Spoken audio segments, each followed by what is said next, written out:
I'm Mia. A few weeks ago, my father, who had been battling illness, passed away. As I sat quietly, a deep sigh escaped me, and I whispered, I wish I could have shown him his grandchild. It was a thought that had lingered ever since my wedding, which took place when I was 25, exactly 5 years ago. During that time, my father and I had made a promise: I'll let you know first when I get pregnant. But unfortunately, that promise went unfulfilled. That's probably the one regret I have about him. Since his illness was diagnosed a year ago, I did everything I could for him. I visited the hospital with my mother, called frequently, and even increased the number of video chats. But deep down, I still questioned, could I have done more? Sitting next to me, my mother gently reassured me, you did well, Mia.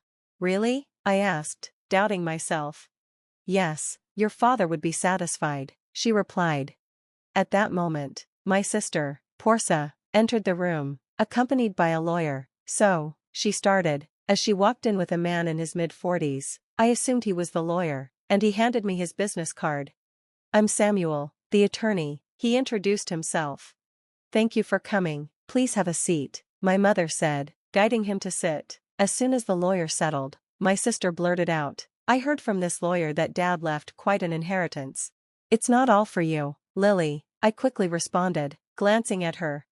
I know that, she replied, clearly irritated, giving me a cold glare in return. My sister and I had never been very close. While we had been okay in the past, our relationship soured when my father's illness was discovered. A big part of it was due to her arrogance. Despite my repeated efforts to reach out, she never visited him. Perhaps I had been harsh at times because I was worried about our father, but her response was just as problematic. You're not a child, you don't have to be so stubborn, I said. I'm not being stubborn, I live in the city. It's not easy to come to the countryside, she shot back. But you can get here in just 2 hours by car, I pointed out. Those 2 hours are tough. It costs money, she retorted. Money is what's important to you, I accused. Of course, I'm busy, so stop contacting me, she snapped, ending the conversation there. Despite living far away, she could have visited once in a while, but she never did, and that's how our relationship grew distant. Sensing the tension, the lawyer intervened. Let's calm down, please. Okay, I'm sorry, my sister apologized, and the lawyer nodded before continuing. As I mentioned on the phone, I have your husband's will, the lawyer said. When did this happen? My mother murmured, clearly surprised. A few weeks before he passed away, he contacted me. So you went to the hospital? My mother asked. Yes, I had him write the will in front of me, with his primary physician present. It turned out they had arranged for the primary physician to contact the lawyer after my father passed away. So, when the time came, the lawyer reached out to us. That's why I'm here now, Samuel continued, pulling out a white envelope and placing it before us. This is the will, he said. I immediately recognized my father's handwriting. That's definitely Dad's writing, I muttered under my breath. My sister, however, seemed annoyed. Never mind, just tell us what's in it. I'm busy, she said dismissively. The lawyer, with a wry smile, opened the envelope. Inside was a single sheet of paper, which outlined the inheritance details, the house and land, along with some savings and a storage shed. We knew about the house and land, but what's this about a storage shed? I asked, puzzled. My sister quickly interjected, wait a minute, you didn't mention the farm. Farm? I questioned. Yes, the farm Dad used to work on as a hobby, she clarified, frustrated. My father had closed his company in the next town when he turned 50. He wanted to retire and take things easy. I'm thinking of closing the company. I want to take it easy. Is that okay? He'd asked me back in high school. My sister, who was in college at the time, opposed it, but my mother and I supported his decision. Don't worry about the money, Portia, we have enough savings, he reassured her. After that, he really did retire and started farming near our home. He loved it. It feels good to move my body while farming, he'd said with a smile. Seeing him happy, I was glad I'd agreed. My sister, on the other hand, had seemed indifferent. She stayed away, focusing on her job after graduation and eventually marrying the COO of an IT company. Now, my sister insisted the farm should be part of the inheritance. The lawyer reviewed the documents after hearing this and found a note that said, the farm is rented land. Rented? I thought we owned a large piece of land, my sister said, disappointed. Yes, The farm where Dad grew vegetables was large, but it might be better this way since we don't have farming knowledge. Renting it out seems more practical, I said, trying to ease the tension. The conversation then shifted to the division of the inheritance. As for the inheritance division, the house and land go to the wife, the lawyer said. My sister grinned. So we can divide the rest however we want. Please divide the savings and storage shed fairly between the two of you, the lawyer continued. Savings means cash, right? How much is it? My sister asked eagerly. The savings amount to about $100,000. There's no need to pay inheritance tax for this amount, the lawyer answered. I'll take the $100,000 in cash, my sister declared, grinning triumphantly, but I couldn't agree to such a selfish arrangement. I protested firmly. Wait a minute, I object. Why? She asked, clearly irritated. I'm the oldest daughter. That's irrelevant, she countered. You can have the storage shed, I suggested, trying to find a compromise. What even is that, anyway? My sister grumbled, flipping through the documents. It's the storage shed next to the farm. It comes with the building, the land, and its contents, the lawyer explained. My sister's eyes immediately lit up. Even though she's married to the COO of an IT company, she still wants more money, I thought, irritated. The lawyer clarified. The shed is about 65 square feet, roughly the size of a small bedroom. A small bedroom? My sister scoffed. Yes, here are the photos, the lawyer added, placing pictures of the shed on the table. The exterior looked like a rundown shack, and the interior contained basic tools like hoses, scissors, and shovels, nothing of value. I don't want it, my sister grimaced. I nodded, agreeing that the shed was unremarkable. These are sentimental items, but they won't bring in any money, I said, trying to make her see reason. Fine, I'll take the cash, you can have that dirty shed, my sister conceded. Hold on, that's not fair, you agreed to the vegetable farming, what are you complaining about now? I said, trying to assert my position. She pressed, so we're good, right? My mother intervened. As long as Lily won't complain later, I have no objections. There's no way I would, my sister replied, smugly. Then Lily gets the cash and Mia gets the shed, my mother concluded. Okay, it's settled then, my sister said, clearly satisfied. Despite feeling wronged, I agreed to the arrangement, but then, as my sister smirked, I realized something. You're so greedy, aren't you? She teased. That's not it, you're such a hustler. You care more about Dad than money, right? I said, stung by her words, but before I could respond, she quickly ended the conversation.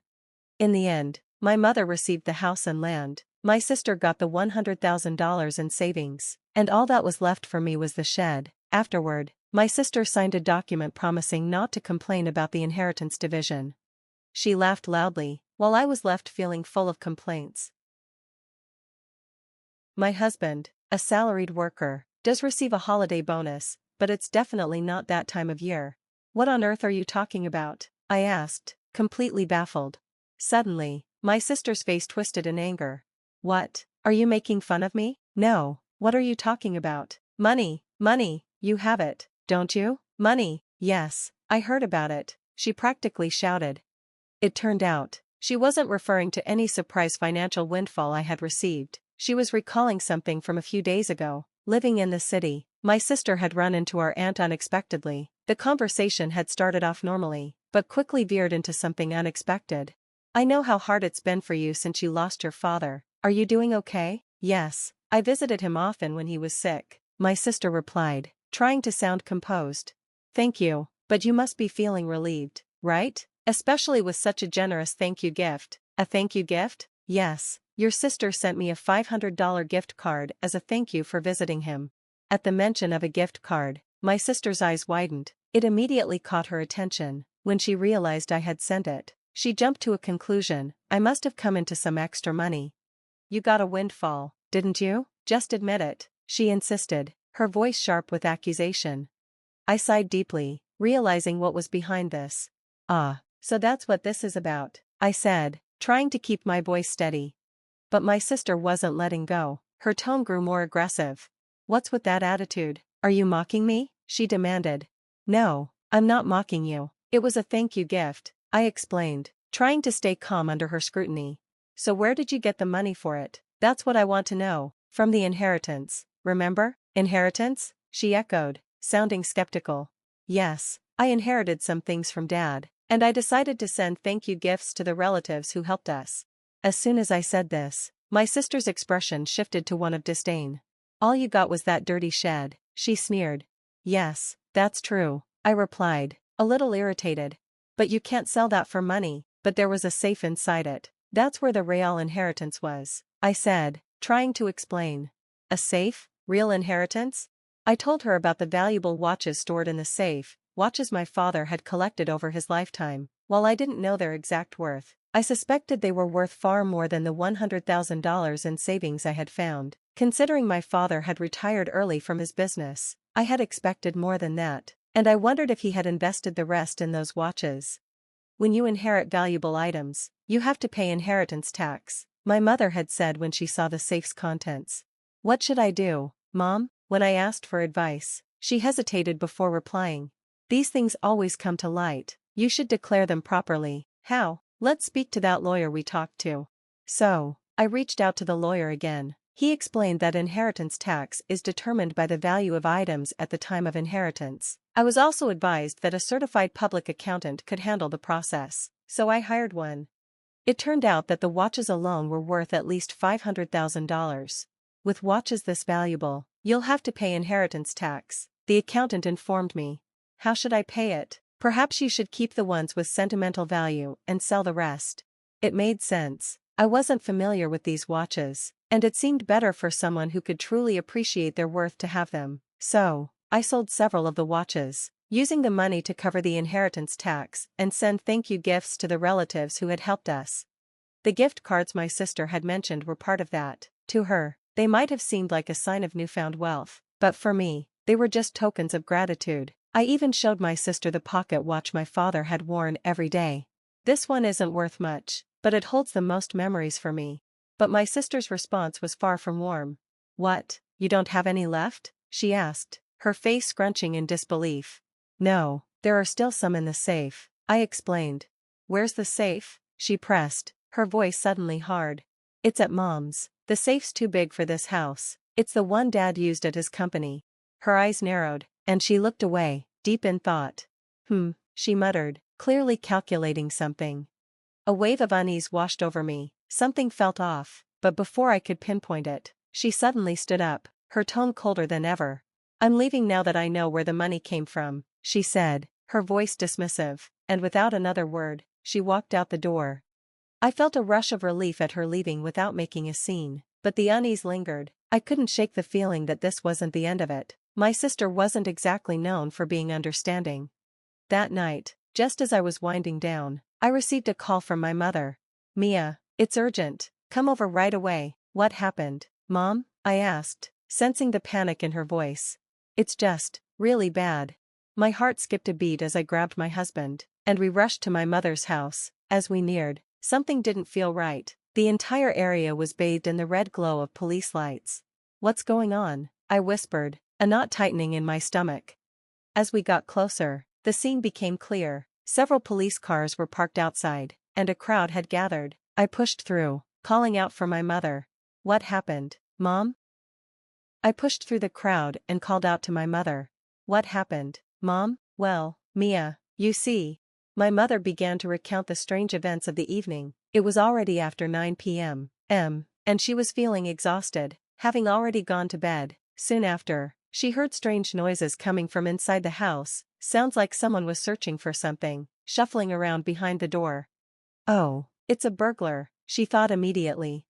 But there was one problem, she was alone in the house. In a panic, she decided to escape through the window. As she turned to look back, she saw the beam of a flashlight moving around the house.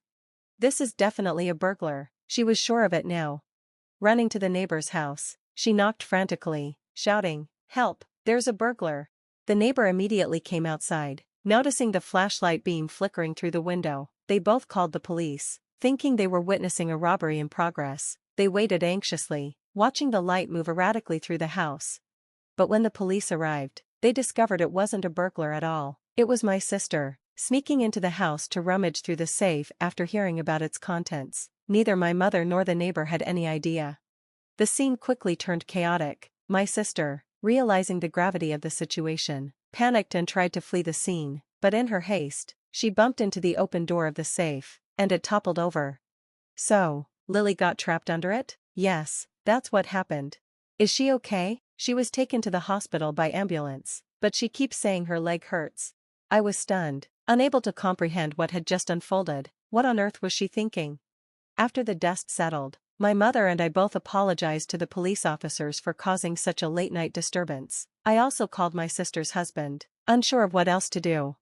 Wait, you're saying Lily broke into her own family home and got injured? Yes, that's correct. What is Lily doing? Mia, she doesn't even do housework. I'm really sorry about my sister.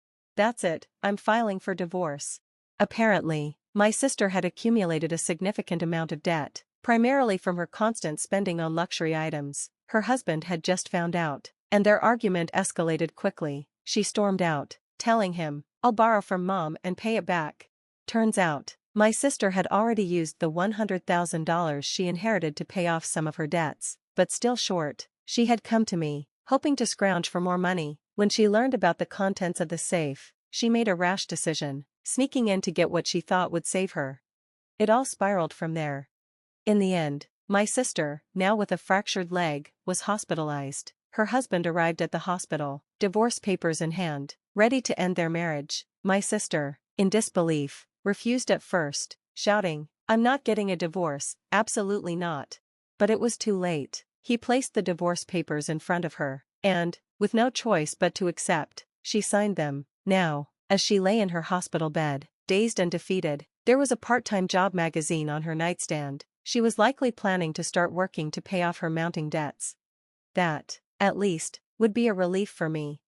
As for me, I decided to move back to my parents' house after all the commotion. Of course, I was worried about my mother's well-being, but there was another reason. I found out I'm pregnant. My husband and I talked it over, and we decided to move back home to get my mother's help with childcare. I wish I could have told my father about the pregnancy while he was still alive. I'm sure he would have been thrilled for us, but I find comfort knowing he would have been so happy. Now, I'm focused on bringing a healthy baby into the world. And as much as my sister's actions have shaken everything up, I feel a sense of peace knowing that, despite the chaos, my own family's future is bright.